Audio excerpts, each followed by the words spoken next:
안녕하십니까. 현대사 포럼에 오신 것을 환영합니다. 세 번째 백석전 전투가 올려졌는데 제가 녹화한 것을 잘 못 눌러가지고 세 번째 백석 전투가 올라와 있는데 이것은 오늘 삭제하고 세 번째 1949년 1월 국군 내 조선공산당 체포에 대해서 말씀드리겠습니다. 제주도 폭동이 갈수록 심해져서 제주 경찰과 제주도 주둔하고 있는 구연대마로는 진압하기 어려워서 여수에 주둔하고 있는 13대 1개 대대에 제주도 폭동 진압하라고 출동 명령을 내리는데 9월 15일 날 제주 이렇게 폭도들이 경찰을 죽이고 우익을 죽이니까 사건이 크게 벌어져서 정부에서는 육군본부에서는 여수에 있는 14인대 1개 대대를 제주도로 파병 명령을 내려서 이렇게 진압하라고 명령을 내렸습니다. 그런데 14인대 1개 대대 제주도 폭동을 진압하라고 출동 명령을 내리는데 여기서 이제 문제가 발생을 했습니다. 14인대 안에 있던 조선공산당은 지창숙 상사 외 40명이 폭동을 일으키려고 반란을 일으키려고 움직이기 시작했습니다. 48년도 10월 19일 밤 10시 14연대 안내에 있던 남당원 40여 명은 몰래 변기창에서 이렇게 실탄을 나눠 갖고 의무장교만 빼고 장교는 모조리 죽이라고 지창수 상사가 명령을 내렸습니다. 조선공산당원들은 의무장교를 뺀 21명의 장교들을 비참하게 죽이고 연대 각 네모반에 들어가 연병장으로 집합하라고 재촉했습니다. 장병들은 연병장에 모이자 무장한 남도당원 장병들이 연병장을 에워싸은 후 연대장이 아닌 상사인 지창수 상사가 연단에 올라갔습니다. 지창수 상사가 연설하기를 우리는 제주도 폭동 진압에 출동하지 않겠다. 우리는 경찰을 타도하러 간다. 경찰을 타도하자. 하고 외쳤습니다. 지창수 상사 선동의 몇 사람이 반대를 했습니다. 그러자 무장하고 있던 남도당원이 그들을 현장에서 쏴서 3명을 죽이니 반대하고 싶어도 어려움이 있어 아무도 이렇게 선동을 반대하지 못하고 따라야 됐습니다. 13대 2천여 명이 반란군이 돼서 이게 이제 항거하는데 사병하고 하사관이 43명이 이제 죽었습니다. 그래 놓고는 13대 2,000명이 이제 완전히 반란군이 돼서 여수 경찰서를 공격하는데 여수 경찰서에는 한 200명 정도가 있는데 2,000명이 공격을 하니까 순식간에 경찰서가 진압이 돼 이렇게 점령을 해버렸습니다. 이 반란군들은 여수 시내를 완전히 장악하고 경찰하고 우익을 1,100명을 죽이고 여수시를 장악 인민공화국을 세웠던 것입니다. 그리고 1948년도 10월 20일 13대 반란은 이렇게 20일부터 지창숙 상사가 반란군 대장이 아니고 김지중이가 반란군 대장이 됐습니다. 그리고 13대 반란군은 48년도 10월 20일 여수를 점령한 후 이렇게 순천을 점령하려고 이렇게 순천을 갔습니다. 순천도 이렇게 순식간에 점령해서 1948년도 10월 20일 오후 3시에 완전히 순천을 점령하고 인민공화국을 세웠습니다. 여기는 경찰하고 우익을 1,200명을 학살하고 진압 이렇게 순천을 점령했던 것입니다. 이 사람들은 이제 구례를 거쳐서 이제 남한으로 해서 북상하려고 구례에 이제 13 반란군이 가는데 13대 반란군하고 군산에 있는 12연대하고 이렇게 싸움이 벌어졌습니다. 12연대 백선엽 장군 동생 백인엽이가 12연대 부연대장인데 이렇게 구례 전투에서 반란군 1,000명을 진압하고 많은 피해를 주니까 13대 반란군들은 피하걸로 이제 숨어서 도망갔습니다. 그리고 1949년 5월 김제가 죽음으로 13대 반란은 진압이 됐습니다.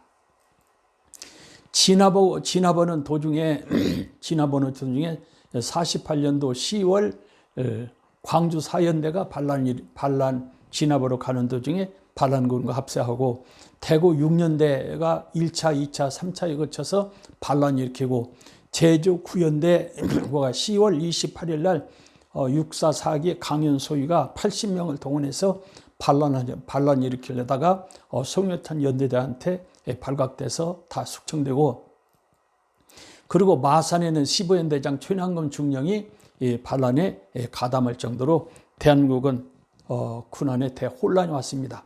이때부터 육군본부 정보부에서는 국군 내에 조선공산당을 색출하기 시작을 했습니다.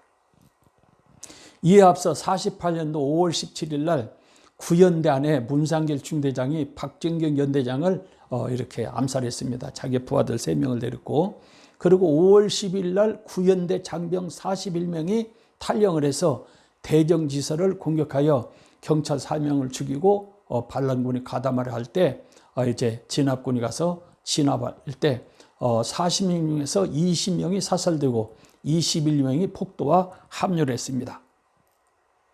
이때부터 국군 안에 조선공산당을 이제 더 이렇게 조사하기 시작하고 13대 반란, 그리고 광주 4연대 반란, 6년대 1차, 2차, 3차 반란, 9연대 반란, 15연대 최남근 연대장 반란에 가담해서 본격적으로 육군부에서는 국군 안에 조선공산당 남로당원을 색출하기 시작했습니다. 13대 반란에서 한 1000여 명은 숙청이 되고 1000여 명은 포로가 됐는데, 이 포로들을 조사하는 도중인데 아무리 이야기해도 자기가 공산당이다, 이렇게 증거가 없다. 그래가지고 조선공산당이라는 것을 자백하지 않고 이렇게 반대를 했는데, 반란에 가담하고 국군을 죽인 사람들을 1000여 명 중에서 한 100여 명을 색출해서 아무리 조사해도 자기네들은 조선공산당이라는 것을 이야기를 안 했습니다. 그래서 6년대, 4연대 또는 이제 9연대 다 조사해도 국군 안에 남로당원을 색출하기가 참 어려웠습니다. 그런데 1948년 11월 11일 13대 작전참모 보좌관 대위 박정희가 부대를 3일간 무단 이탈하여 반란군 대장 김재를 만난 것을 방첩대장 김창룡 소령이 알게 됐습니다. 그래서 박정희를 체포해가지고 이렇게 조사를 했습니다. 그런데 아무리 조사들해도 박정희도 이야기를 안 해서 이렇게 군 안에 있는 남로당원을 알 수가 없었습니다. 그런데 49년도 1월 15일 날 이재복이가 잡혔는데, 이재복은 남로당 군사부 총 책임자입니다. 그런데 이재복이가 잡혀가지고 계속 고문을 하고 설득을 해도 이 사람이 불지를 안 했는데, 정보국 국장은 백선엽이고 과장은 김한일이고 그리고 계장은 빈철은 대이고 그리고 조사원은 김창룡인데, 김한일 소령이 교인인데 이재복이가 영천제일교회 목사입니다. 그래서 집사가 목사님 보고 어쨌든 전부 다 알려줘서 대한민국을 살려야지 교회가 살지, 대한민국이 죽으면은 교회도 다 죽습니다. 그러니까 가시는 길에 교회를 살리고 가셔야 되지 않겠습니까 하고 김한일이 설득하자 이재복이가 이렇게 토를 했습니다. 이렇게 전향은 안 했어도 그러면 국군 안에 있는 남로당원을 이야기하겠다. 그런데 그 중에서 박정희가 육군의 총 책임자다, 그 얘기를 해줬습니다. 그리고 장교 일부를 이재복이가 이렇게 공개를 했습니다. 그래서 이제 그 이야기를 듣고 김창룡이가 박정희한테 이재복이가 다 설명을 했다. 그러니까 국군 안에 있는 남로당원을 다 이야기하라 하니까 이제 박정희가 도저히 안 되게 생겼으니까 그러면은 나를 살려달라. 그래서 살려주는 조건으로 국군 안에는 남로당원을 다 이렇게 공개를 하겠다. 그래서 이렇게 김창룡이가 설득을 하자, 김한일이가 설득하자. 그러면은 백선엽을 만나게 해달라. 그래서 백선엽을 만나고 백선엽한테 나를 살려주는 조건으로 내가 다 공개를 하겠다. 이승만 대통령의 만자, 나를 살려준다는 서명서를 갖고 오시라. 그래서 이제 백선엽이가 이승만 대통령을 만나가지고 이승만 대통령이 너를 살려주겠다 만자를 써서 보여주니까 그때부터 국군 안에는 총 남녀당원을 이렇게 공개를 하기 시작했습니다. 그 중에서 이제 공개된 사람이 군사영학교 출신 중령 최남근, 김종서, 오규범, 소령, 조병건, 오일균, 이상진, 최상빈, 이병휘, 박학성 그렇습니다. 여기 최남근은 마산 15년대 연대장입니다.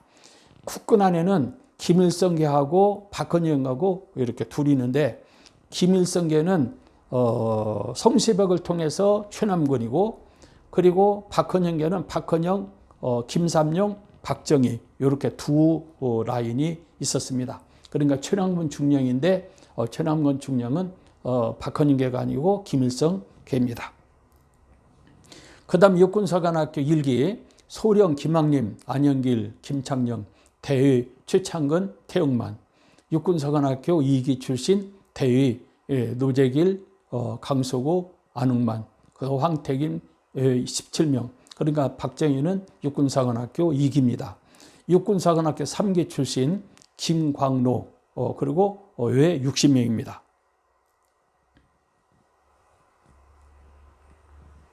그리고 이제 이재복 남노당 특수부장도 체포되었고, 거기서 어느 정도 이제 9년 안에는 이렇게 남노당원을 이렇게 공개를 했고, 김태선 서울시 시경국장이 국군 안에는 남노당원을 북으로 명단을 갖고 갈 때 갖고 가는 사람을 체포해가지고 조사해서 국군 안에 있는 남노당원이 어느 정도 있다는 명단을 이렇게 김창룡한테 제공을 했습니다. 그러니까 백선엽 정보국장한테 제공을 했습니다.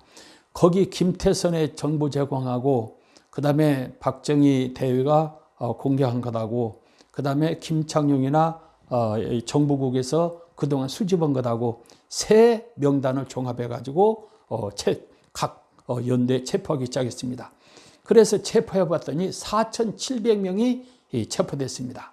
그래서 4,700명을 체포해서 이렇게 이 사람들을 전부 다 재판에 군법의 재판에 넘겨서 도저히 숫자가 많으니까 재판할 수가 없으니까 648기를 동원해 가지고 영등포 고등학교 공업고등학교에 전부 다 집합식에서 1열, 1열, 3열, 4열, 5열 해가지고 물었습니다. 그때 보안법에 10선대 반란 사건 때문에 48년도 12월 1일 날 보안법이 이제 국회를 통과해서 48년도 12월 20일 날 공포를 했습니다. 그 보안법에 의해서 지금 이제 조사를 하는 건데 보안법 중에서 7조가 가장 무서운 죄인데 김일성을 찬양한다든지 북한을 찬양한다든지 미군을 철수로 외친다든지 뭐 공산당이 좋다든지 이러면은 이제 다 이제 공산당으로 이제 취급을 했습니다. 그래서 이제 질문을 하죠. 김일성을 찬양하느냐, 북한을 찬양하느냐, 뭐 공산당을 좋아하느냐. 그래서 나는 그런 거 모른다. 그러고 나는 명단 이렇게 조선공산당에 가입한 일도 없다. 그러면은 전향하라. 또 그런 일이 없으면은 전향하라. 그래서 거기서 전향한 사람들은 교통비를 주고 제대를 시켜서 집으로 보내고 끝까지 김일성 만세를 부르고 조선공산당 만세를 부르고 그리고 조선공산당이 좋다. 그런 사람들은 전부 다 잡아서 수색으로 데리고 가서 그냥 숙청을 해버렸습니다. 그리고 이렇게 4,700명을 체포해서 이제 일부는 숙청하고 일부는 전향해서 집으로 보내고 그러니까 아직 국군 안에 남녀당원에 체포하는 사람이 5,500명입니다. 이 5,500명이 전부 다 탈영을 해버렸어요. 근데 그때 당시 국군 총 수는 10만인데 이렇게 되면은 탈영한 사람하고 4,700명 합치면은 이렇게 10,000명 가까이 됩니다. 그러니까 10%가 이렇게 국군 안에 조선 공산당이었습니다. 만약에 6.25 때 조선공산당 국군 안에는 조선공산당 10,000명이 숙청되지 않았으면은 6.25 때 인민군이 내려왔을 때 미군이 참여하더라도 절대 대한민국은 국군은 인민군을 이길 수가 없었습니다. 왜 그러냐면 4연대가 반란 일으키고 9연대 반란 일으키죠. 그 다음에 14연대 반란 일으키죠. 그 다음에 15연대 반란 일으키죠. 6년대 반란 일으키죠. 각 부대에서 10,000명이 막 일시에 이렇게 반란 일으켜서 대대장 죽이고 연대장 죽이고 사단장 죽이고 보급부대 다 차단하고, 그리고 박격포로 40km 쏘라면 10km 쏘고 10km 쏘면 6km 쏘고, 그러면은 도저히 이렇게 인민군을 막을 수 없는데, 이렇게 숙청을 했기 때문에 인민군이 내려왔을 때 미군의 협조로 인민군을 막아낼 수 있었던 것입니다. 13대 반란 사건은 4.3 폭동에 의해서 일어난 것입니다. 그러니까 50선거 반대 4.3 폭동이 13대 반란을 일으키고, 13대 반란이 결국은 국군 안에 남로당을 완전히 뿌리를 뽑는 결과가 나왔습니다. 그래서 군안의 뿌리도 뽑지만은 인민군이 내려왔을 때 인민군과 합세해서 남한을 점령하지 못한 것이 결정적으로 원인이고, 인민군이 패전하는 결정적인 원인이 됐던 것입니다. 오늘은 여기까지 하겠습니다. 감사합니다.